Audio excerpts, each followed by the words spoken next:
ব্যবসায়ী সেলিম শেখের স্ত্রীসহ 2 ছেলেকে কুপিয়ে হত্যা করেছে দুর্বৃত্তরা। ধারালো অস্ত্র দিয়ে নৃশংসভাবে হত্যা করা হয়েছে বলে জানায় পুলিশ।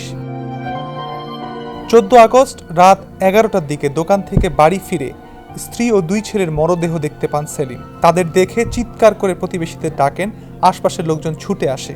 খবর পেয়ে পুলিশ সহ সেনাবাহিনী ও প্রশাসনের কর্মকর্তারাও ঘটনাস্থল পরিদর্শন করেন।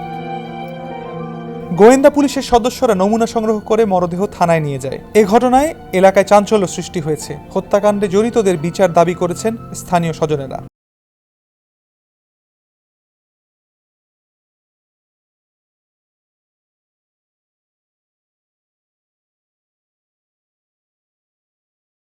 বাসায় আসছি 11:10 বা 15 বাজে। আমার বড় গেটটার একটা সিঙ্গেল গেট ছোট খোলা, আর এই গেট যেইভাবে আছে এইভাবেই আছে। আমি ওর টিভিটা অফ আছে, কিন্তু টিভির লাইন দেওয়া আছে। আমি মনে করছি ওরা মানে টিভি দেখতেছি। আসে দেখি যে রক্ত হয়তো ওরা কিছু করে করছে নাকি, আসে দেখি যে না। তারপরে আমি ওই বাড়ির লোকজনকে চিল্লাই ডাকে রুমের ভিতরে ঢুকছি না, আমি এই পর্যন্ত একটু খালি ঢুকছি, পরে ভাই আমার ইংলিশ পাম্পিটা ছেলে আর আমার বউ আমার মারে দিয়ে দিল। আবার ফোন দিলাম শিলন বাবাজিকে, যে বাবাজি এটা কি আমাদের সেলিমের ওয়াইফকে এবং ছেলে দুটাকে খুন করা হলো? বলছে হ্যাঁ বেটি, আপনি ওখানে গেছেন? যে না যাইনি। তৎক্ষণাৎ ছেলেকে ডাকলাম যে বেটা উঠো, দরজাটা তোমার সেলিম দাদুকে বাড়িতে ডাকাত পড়ছে এবং ওনার বউ এবং 2 বাচ্চাকে হত্যা করা হয়েছে। এসে দেখলাম নৃশংসভাবে আমার ছোটো বাচ্চা কথা বুঝতে পারছে যে আমার বাবা বাজার থেকে আসছে, সে দরজা খুলতে গেছে, তাকে চটেছে, তার মা সে আটকাতে গেছে, তো সেভাবে তার মাকে চটেছে, পাশের ছেলেটাকেও চটেছে। নৃশংস ঘটনা, এটা মেনে নেওয়ার মতো নয়।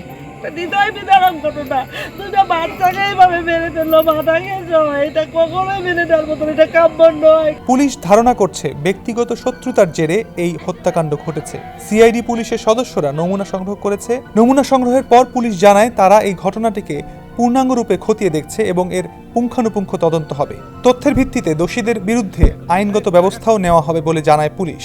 রাত্রি অনুমান 8টা থেকে 10টার মধ্যে কেমা তাহারা তার স্ত্রী এবং 2 সন্তানকে নির্মমভাবে হত্যা করে চলে যায়। আমরা আসলে সিআইডি টিমের হেল্প নিচ্ছি, আমরা তদন্ত করে অবশ্যই আইনানুগ ব্যবস্থা গ্রহণ করব। ধন্যবাদ।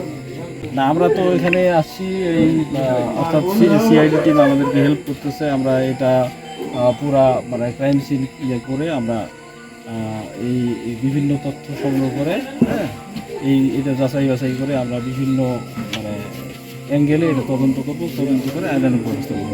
পঞ্চগড় থেকে শফিকুল আলমের পাঠানো তথ্যচিত্রে সমকাল ডেস্ক রিপোর্ট।